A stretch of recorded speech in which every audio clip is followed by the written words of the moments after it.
Fat loss, aka weight loss, is a really searched term, meaning many people are trying to understand it, but many of them are led astray by a lot of complexities and wrong information. I'm here to outline the top 8 fat loss tips that are science-backed to help you on your journey at fat loss or weight maintenance. It's coming up.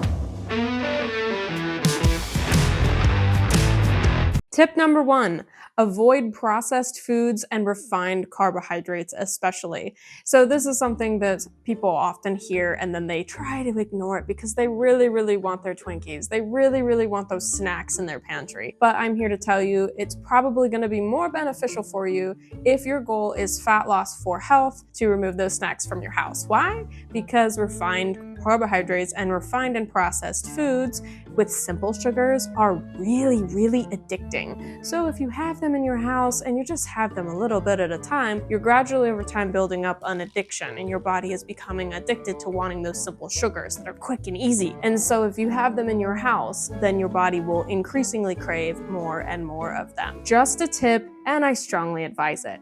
Moving on to tip number 2. Don't starve yourselves.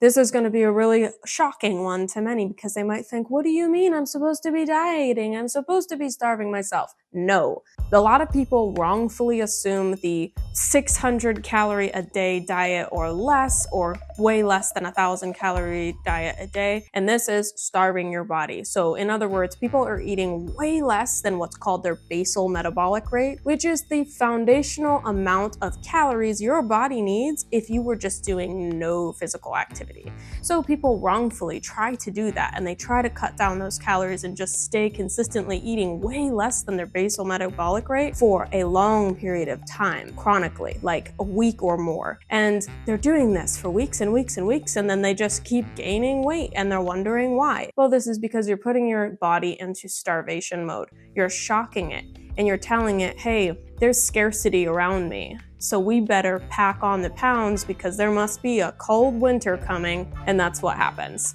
And we pack on the pounds because we're starving ourselves. So please make sure that you're maintaining, at least for your body's sake, your bare minimum, which is your basal metabolic rate. But I strongly suggest making sure that you get more than that. And there's a specific amount that I can go over in another video, or if you're already on my website, then, or on the app, then it could be calculated for you, but I'll go into that in a different video because it is complex.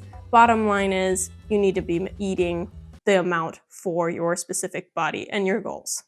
All right, tip number 3 is the exact opposite tip of what I just said, which is don't starve yourselves. And it's for the individuals that definitely eat the amount of their basal metabolic rate and they're eating the amount that they need to take care of their energy requirements throughout the day, but then they're eating way more than that. And so this tip that I'd like to share with you is understand that cravings will be natural and try to subdue it. This takes a significant amount of self-control, of course. Some science to back this claim? Well, for every 1 kilogram or 2.2 pounds of body fat that you lose, your body will increase cravings by 100 calories. 100 calories is basically just a handful of chips, depending on the type of chips. So your body increases those cravings naturally by 100 food calories per 1 kilogram of body fat or 2.2 pounds of body fat lost. So keep that in mind. If you're losing weight, you might naturally seem hungrier. However, make sure you're getting your basal metabolic rate worth of calories and your amount of activity required. So your calories are required from your daily activities. Those 2 things, as long as you're getting them and you're not in a calorie surplus, then you can maintain that weight. And then if you're getting a little bit less than your energy requirements for your activity, then that's how weight loss can happen. But never have less than your basal metabolic rate, especially for a long period of time. Tip number 4, don't let the scale get to you. A lot of people think they just need to jump on the scale and measure every single day. While this is great to track long-term progress, this can drive people insane because they're looking at the scale and they're thinking, what the heck? I gained 2 pounds, and then the next day they've lost 3, and then the next day they've gained 5, and it's really frustrating. Well, that person might be weighing themselves throughout the day at different times. Our weight fluctuates throughout the day, throughout the weeks, throughout the months. And ladies, your weight fluctuates with your menstrual cycle as well. And men do too. Well, men don't have a menstrual cycle, but they definitely do have hormone cycles as well, so their weight can fluctuate also. In general, you want to look at the general trends. You want to try to avoid going crazy over the specifics. So keep that in mind, don't let the scale get to you. It can drive you insane, but just in general, make sure that you're feeling good, you're feeling benefits, you're feeling more energy. But if it's really getting to you and bothering you, then stop doing the scale. Just focus on feeling good. Tip number 5, how much weight should you be losing, or how much body fat should you be losing at a healthy rate? Well, the healthy rate is no more than 1% of your body weight in fat lost per week. If you're losing any more than 1% of your body fat per week, it's starting to become an unhealthy number. What do you mean by unhealthy number? Well, I mean that you could be kickstarting some metabolic processes in your body that could be putting your body into shock or into a stress response. And you don't want that, because ultimately that is something that could lead to fat gain, and it can lead to a lot of other issues that are way worse than fat gain. It's something that happens to your internal organs and your whole system, so you don't want that. So general rule of thumb, 1% of your body weight lost in fat per week, no more than that. That's the limit. All right, fat loss tip number 6, don't let BMI get to you. So body mass index. This is something that can drive some people insane because they feel like they have to fit a certain percentage to be considered skinny or healthy, and that's not necessarily true, and women need to understand that a degree of body fat is necessary, especially for a healthy hormone cycle. Too much body fat, of course, can lead to poor hormone cycles as well. I know that was the case for me. I was overweight for my height, and I got myself into a healthy body percentage, but it was nowhere near what I assumed because society pushing on me, feeling like I needed to be super, super skinny. That's not healthy either.